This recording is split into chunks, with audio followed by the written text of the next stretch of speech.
Jake Paul versus Julio Cesar Chavez Jr. Knuckleheads, who wins and why? First and foremost, welcome to the Fighters Rep, where you get the truth, the whole truth, and nothing but the truth about boxing from the mind of a former promoter and attorney. And as you can see, I've got the Fighters Rep prediction fez on, and when I got this thing on, I feel like I could almost never be wrong, right? But who do I think is going to win this fight and why? Well, let's get right into it, and I'm going to give you guys some things to think about, right? First and foremost, I feel like a lot of casual fight fans, including Piers Morgan, probably expect Chavez Jr. to win this fight based on his lineage, based on the fact that, he spent the majority of his life being an actual boxer, and based on the fact that he's got 62 fights to his name, right? And I mentioned the lineage. I mean, he's the son of one of the greatest to ever do it, Julio Cesar Chavez Sr. Not just in Mexico. No.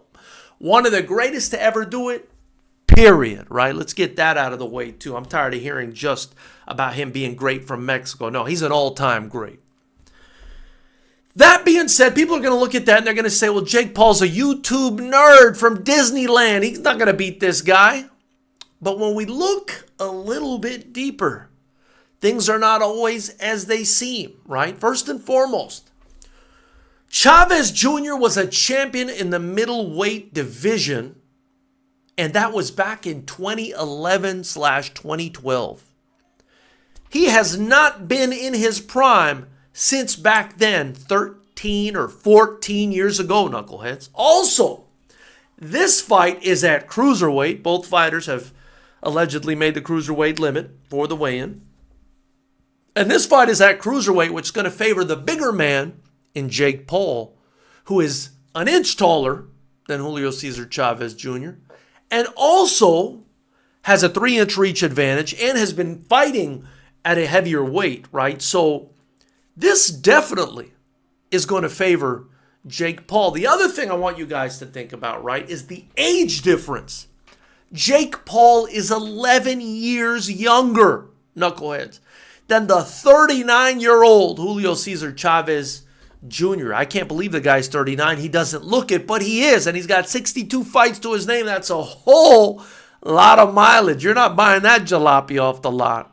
62 fights, 39 years of age. Trust me, as someone who's over 40, I can tell you 39 is different from 28. So those are a few reasons why I like Jake Paul in this fight. The other reason I like Jake Paul in this fight, he's been more active. He's had 3 fights, I think, since 2024, whereas Chavez Jr. has only had 1 against Uriah Hall, an MMA fighter who's also past his best.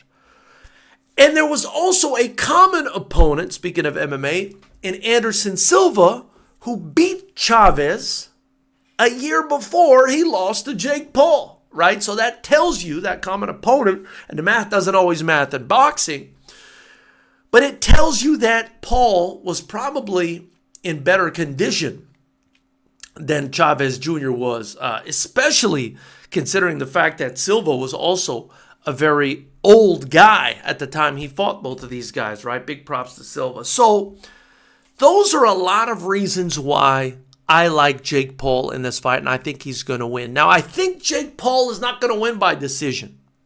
I don't think that's what's going to happen here.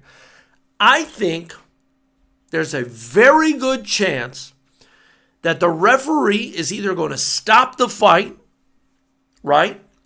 Or Chavez Jr. is going to quit, because I've seen him retire on his stool in his last competitive fight, I would say, against Daniel Jacobs, where even though he seemed to be having a little bit of success in spurts, he was just mentally checked out, got frustrated, and retired on his stool. And I think he's going to run into a very similar situation here in Jake Paul. I hope he doesn't retire on his stool, but that's one of the outcomes I can see. The other one is, I think Jake Paul stops him, maybe unanimous decision, but I would favor a stoppage or a retirement from the 39-year-old, way past his best, already quit before, Chavez Jr., right? I would expect that over a unanimous decision at this point. It's a bit of a risky